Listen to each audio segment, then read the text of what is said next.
welcome into To Our Health. And we have something that all of us, not you, all of us and all of you out there need. And we are so blessed to have back with us Dr. Michele Olsen, who is a professor of exercise physiology. She knows what she's doing, and we're going to have a great exercise segment for the next probably 11 or 12 weeks. So let's pay attention and let's take control of our health and let's get healthier.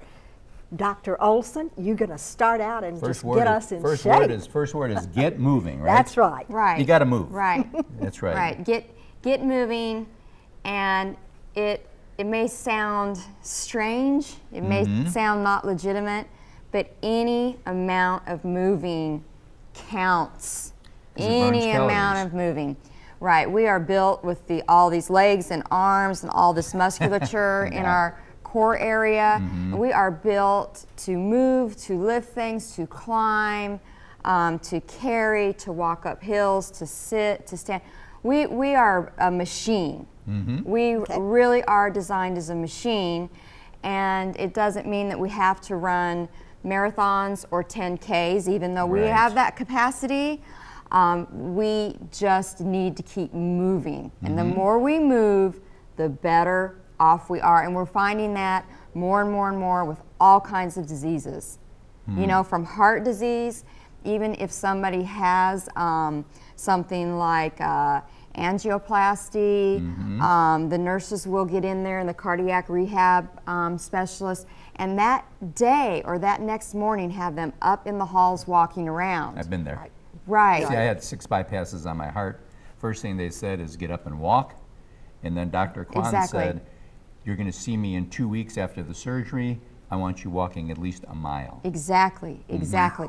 You know, we used to have the belief, because it just seemed logical, if you were ill or you had a disease, say heart disease, that you should be doing nothing but engaging in bed rest. Right, rest. Don't do anything that could agitate.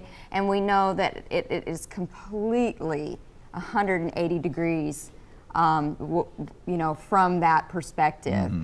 The more we move, the better off we are, because we're built to move. The sooner we move, if we have some kind of a medical procedure, that's why we send individuals right to physical therapy. Sometimes within 1 or 2 days, from a knee replacement. We need to move, and any kind of moving most certainly counts. And that does include things like, we talk about these all the time, but we forget them.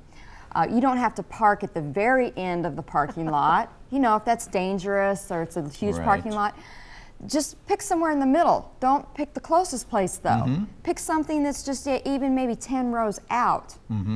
If you're in a building. And you won't get your car binged up. Right, you won't get your car binged up, but you'll get some extra steps in. And if you create a habit of that, that can end up to be thousands of steps over a month's period of time. You can start to accumulate actually miles.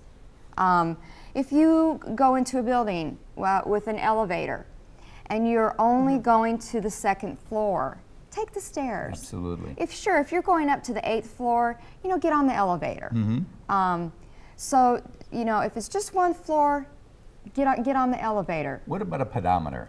Are they, I mean, it's interesting because one time I did put on a pedometer and they said, look at the end of the day and see how far you've really gone. And it was amazing. Well, it is very, very, very, very telltale. You know, we take, in general, all of us, we take fewer steps than we realize. And there's this, you know, recommendation to take about 10,000 steps a day. Okay. And the nice thing about a pedometer is it tracks you as you're moving. It doesn't know whether, again, you're running a marathon or walking in from the parking lot or walking that 1 flight of stairs to the 2nd floor. It calculates and keeps track of all of that. And it just gives you neutral feedback. It doesn't tell you you're bad, that you did anything wrong. It just tracks what you're doing. And they are very, very, very effective. And don't get a cheap one.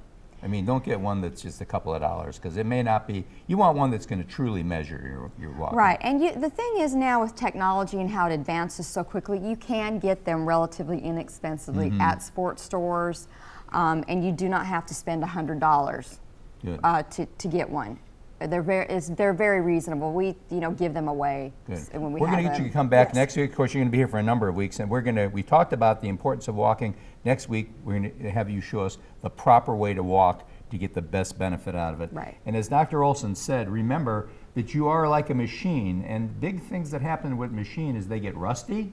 When they get rusty, they don't work. You don't want yourself to get rusty, or you won't be working. We'll be right back right after this.